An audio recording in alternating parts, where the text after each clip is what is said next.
sud-radio.fr. Les vraies voix Sud Radio, 17h-19h, Philippe Rossi. C'est le grand débat de Sud Radio, des vraies voix sur Sud Radio à 18h30. Après le Beauvau de la sécurité, Emmanuel Macron lance donc les états généraux de la justice. Objectif peut-être aboutir à une réforme de la justice au moment où l'institution judiciaire est très critiquée, notamment par les policiers. Rappelez-vous de leur manifestation du 19 mai. La justice accusée de laxisme par notamment les Républicains, encore le Rassemblement national. Et bien sûr, la justice qui manque cruellement de moyens.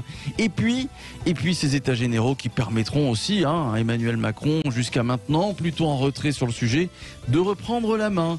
Le 0826 300 300 pour débattre avec nos vraies voix. Est-ce que c'est un coup d'épée dans l'eau, ces états généraux de la justice? C'est la question que l'on vous pose d'ailleurs sur le compte Twitter de Sud Radio. Vous continuez de voter, vous dites oui à 82%. 0826 300 300, c'est le grand débat des vraies voix. Le problème de la police, c'est la justice! On fait croire à l'opinion publique que la justice peut fonctionner dans de bonnes conditions alors que ce n'est pas vrai. Vous savez que la justice est une institution essentielle, qu'elle est notre pacte social et notre pacte républicain. Qui est responsable de l'état de la justice aujourd'hui? Qui est responsable du fait qu'on ne peut pas faire bien notre travail? Le seul responsable de cette affaire, c'est moi. Sud Radio, les vraies voix. Le débat est ouvert. Les états généraux de la justice, est-ce que c'est un coup d'épée dans l'eau? 0826 300 300, le compte Twitter de Sud Radio pour voter. Vous dites oui à 82% et on en débat avec Philippe Bilger, magistrat honoraire, le policier Abdoulaye Kanté, l'essayiste Lydia Guéroux et notre invitée Sophie Legrand qui est avec nous. Bonsoir. Bonsoir. Bonsoir, Madame Legrand, secrétaire générale du syndicat de la magistrature. Est-ce que vous avez été surpris, étonné par cette annonce du chef de l'État, ces états généraux de la justice? Alors, pas tellement étonné parce qu'on a l'impression que c'est un leitmotiv de la communication du gouvernement. On a eu le Ségur de la santé, le Beauvau de la sécurité. Après, plutôt surpris sur le timing, c'est-à-dire qu'on a quand même eu une grosse réforme de la justice en 2019, une réforme de la justice des mineurs qui vient d'être votée, un projet de loi sur la confiance dans l'institution judiciaire qui est en cours d'examen par le Parlement.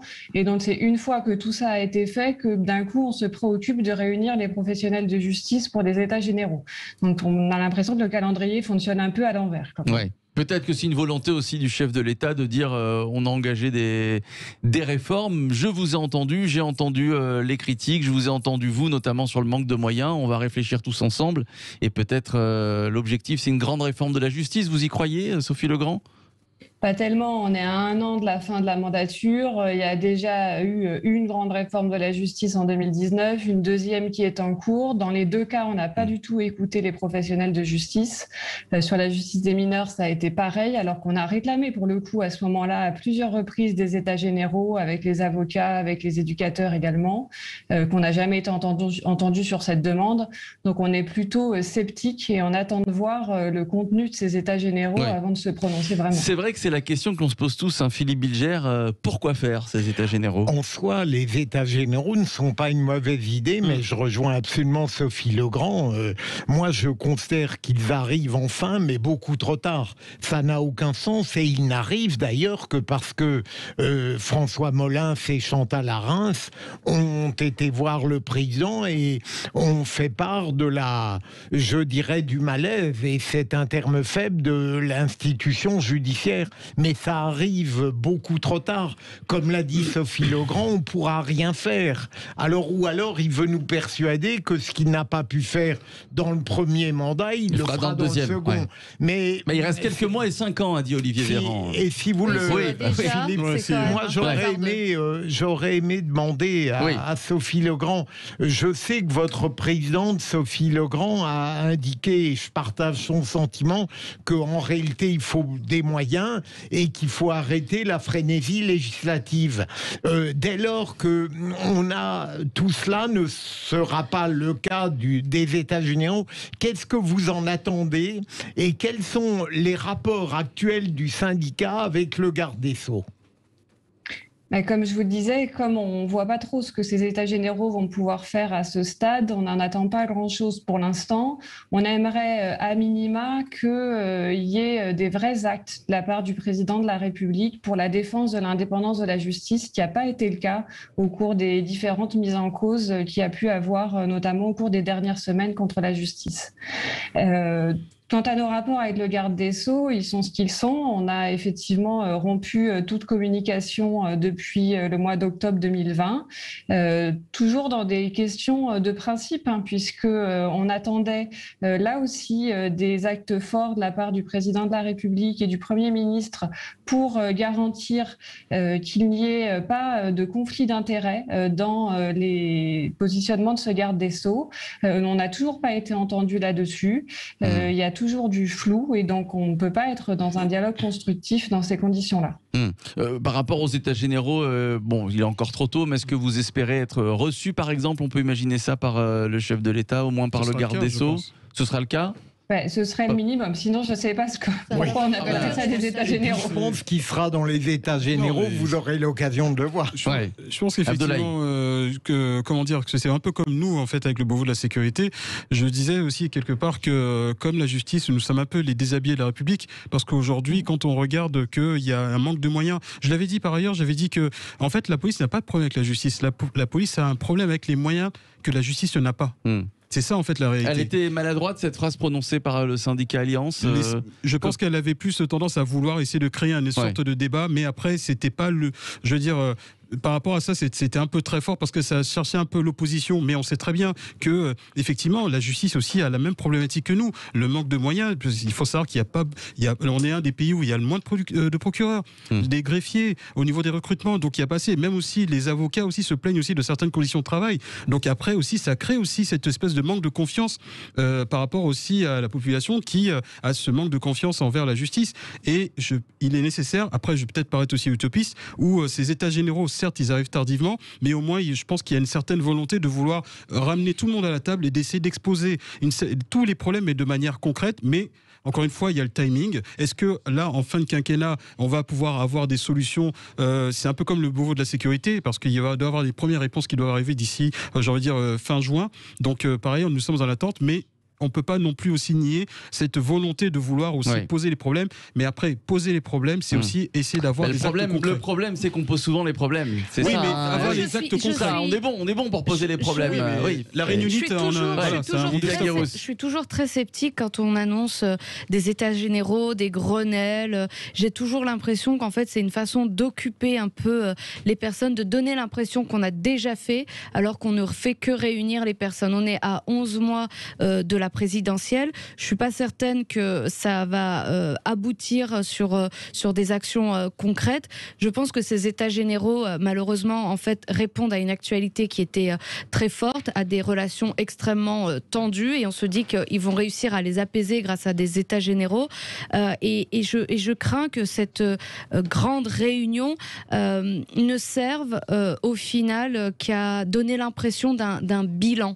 Alors qu'en fait, ça ne sera qu'une réunion et un rassemblement autour de la table de plusieurs acteurs. Il faudrait juste en fait faire mentir Clémenceau, c'est-à-dire que s'il y a un problème, il faut créer une commission. Donc du coup, non. C'est un peu l'impression que donne le gouvernement. Mais là, au niveau effectivement, de la sécurité, états généraux, en tout cas, Sophie Legrand, ces états généraux, c'est quand même une bonne nouvelle parce que c'est une occasion aussi de vous faire entendre. Là, c'est sûr que vous allez être peut-être pas exaucé, mais au moins entendu. On aimerait bien, en tout cas, qu'il ne soit pas cantonné à la justice pénale. Et on a une vraie crainte là-dessus parce que d'emblée, le communiqué de presse du président de la République place ces états généraux sur le terrain de la sécurité de nos concitoyens. Or, ce qui manque dans ce quinquennat, c'est une attention particulière à la justice civile qui a plutôt été déshabillée avec notamment la suppression des tribunaux d'instance. Et donc, on espère que le champ sera plus large que ce qu'il a l'air d'être annoncé. Est-ce que, comment dirais-je, vous avez eu votre attention attirée au syndicat, comme à l'USM, par un texte que j'avais trouvé peut-être à tort très remarquable de la part de la conférence des premiers présidents. Et j'avais trouvé là une analyse tout à fait percutante qui proposait d'ailleurs des assises générales de la justice, si je me souviens bien. Est-ce que c'est votre opinion et est-ce que vous ne pensez pas que c'est peut-être ce texte contexte qui a influencé favorablement le président de la République, peut-être davantage que la visite des 2 hauts magistrats? Je ne saurais pas dire, à mon avis, c'est peut-être l'action conjointe. On a effectivement pris connaissance de cette motion de la conférence des premiers présidents, dont on rejoint une grande partie des analyses. Ce qui est certain, c'est qu'il y a un vrai besoin de remettre la justice au centre des débats et de se poser les vraies questions et pas être dans un débat biaisé par de l'analyse de faits divers en réalité, pour qu'on ait vraiment des vrais questionnements. On est aussi favorable à ce qu'il y ait des discussions entre police et justice, qu'on soit plutôt d'être chacun dans son camp et d'être dans des oppositions stériles qui reflètent en plus pas vraiment la réalité du terrain. Sur le terrain, la police et la justice collaborent et travaillent ensemble et de bonne manière à la hauteur de leurs moyens. Beaucoup cherchaient justement à nous opposer, mais effectivement, je dis toujours que la justice, moi j'étais enquêteur, j'ai travaillé avec beaucoup de parquetiers, et effectivement, oui, on travaille main dans la main. Après, effectivement, c'est nous, en tant que policiers, c'est vrai que ce qui nous, vraiment, je dirais pas nous chagrine, nous pose problème, c'est évidemment la réponse pénale. Mais la réponse pénale ne pourra venir que si vous, au niveau de la justice, vous avez les moyens pour l'appliquer stricto sensus. Donc, sur ce sujet-là, on est d'accord, et que l'opposition, justement, ne fait que faire parler des futilités. Donc le problème, c'est pas la justice, c'est le gouvernement qui ne donne pas les moyens à cette justice. C'est ça, en fait, le vrai problème. C'est pareil, c'est que, voilà, c'est que quand vous n'avez pas de moyens, vous ne pouvez pas répondre de manière efficace au public. Allez, 0826 300 300, Bernard de Forum est avec nous. Bonsoir Bernard, bonsoir à vous. Oui, bonsoir Sud Radio. Mais bonsoir mon cher Bernard. Lydia Guérous, Abdoulaye Kanté, Philippe Bilger qui est avec nous. Et je vous présente notre invité, vous l'avez entendu, Sophie Legrand, secrétaire générale du syndicat de la magistrature. On vous écoute Bernard. Oui, bonsoir à toute la team et puis aux auditeurs également. Moi, je dis que, de mon petit côté, vu par ma petite lucarne, c'est un pari audacieux pour Emmanuel Macron. Parce que c'est au moment où le système police-justice est en délabrement, je veux dire, depuis longtemps, nous on n'est pas assez peut-être pointu pour...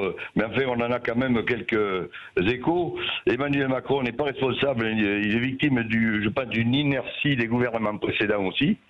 Et pour moi, donc, c'est du bachotage avant l'échéance. Voilà ce que je pense. Aujourd'hui, je pense aussi que la justice, elle ajuste son tir en fonction des places disponibles en prison, qui sont devenues, on va dire, la variable entre le délit et le châtiment, quoi. Voilà. Pour nous, je veux dire, c'est...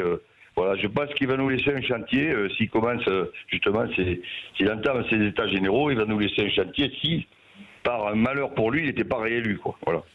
Oui. Alors, concernant les places de prison, Sophie Legrand, j'ai cru comprendre qu'il y avait des chantiers là, des chantiers en cours. On va construire des prisons. Le problème va être réglé dans quelques années, j'ai envie de dire. Non, pas tellement. Alors, je voudrais juste réagir là-dessus. Je pense qu'actuellement, la justice n'ajuste pas les condamnations en fonction des places de prison. Et la preuve en est qu'il y a une forte surpopulation carcérale. Si on ajustait, on ferait en sorte qu'il n'y ait pas 4 personnes dans la même cellule de 9 mètres carrés. Donc, en réalité, il manque un mécanisme de régulation carcérale. Et je pense que c'est pas en construisant de plus en plus de places de prison qu'on va résoudre les difficultés. Il faut qu'on se questionne plutôt sur quelles sont les peines les plus efficaces à mettre en œuvre pour s'assurer qu'il n'y ait pas de récidive, parce que c'est ça qui est important, c'est que les infractions diminuent et que la récidive diminue. Et pour ça, les études montrent que c'est les peines de milieu ouvert les plus efficaces et le fait d'éviter des sorties sèches de détention et qu'on ait un véritable suivi à la sortie de la détention plutôt que des peines de prison qui s'arrêtent d'un coup. C'est-à-dire, par exemple, on peut imaginer un détenu qui travaillerait la journée, c'est ça, qui reviendrait dormir en prison le soir ? Oui, ça c'est une forme d'aménagement de peine, oui, qui est la semi-liberté, ou ça peut être simplement d'avoir une partie ordonnée en prison et une partie en sursis avec des mises à l'épreuve, par exemple, un sursis probatoire aujourd'hui. Monsieur le magistrat, l'ancien magistrat. Non, c'est un tel plaisir de dialoguer avec le syndicat de la magistrature que je ne veux pas altérer la qualité de ce dialogue par des controverses profondes. Je ne suis pas du tout d'accord avec ce qu'a dit Sophie Legrand, mais ça n'a pas d'importance. Le syndicat pense ce qu'il pense et c'est tout. Elle s'appuie sur des études. Je pourrais en faire valoir. Très bien. Très bien. Merci à vous, Sophie Legrand. Merci à vous, secrétaire générale du syndicat de la magistrature. Merci à vous, Bernard. Merci mon cher Bernard pour votre analyse. Je ne suis pas d'accord non plus, moi non plus. Ah bon, très bien. Pourquoi Bernard ? Parce que pour moi, il y a les bracelets qui se baladent partout. J'appelle ça des prisons mobiles. Ouais. Il faudrait qu'elle m'explique, cette gentille dame. Voilà. Alors c'est vrai qu'il y a une augmentation des bracelets électroniques. Hein. Oui, ça c'est vrai. Mais les aménagements oui, mais ça parce qu'il n'y a pas assez de place en prison aussi. C'est pour ça qu'on donne des bracelets électroniques. Merci Bernard, merci à vous d'avoir composé le 0826 300 300. On va se retrouver dans quelques instants. Et puis je vous rappelle que vous pouvez réécouter, si vous le voulez, le grand débat des vraies voix en podcast sur le sudradio.fr, sur l'application Sud Radio, évidemment sur notre chaîne YouTube.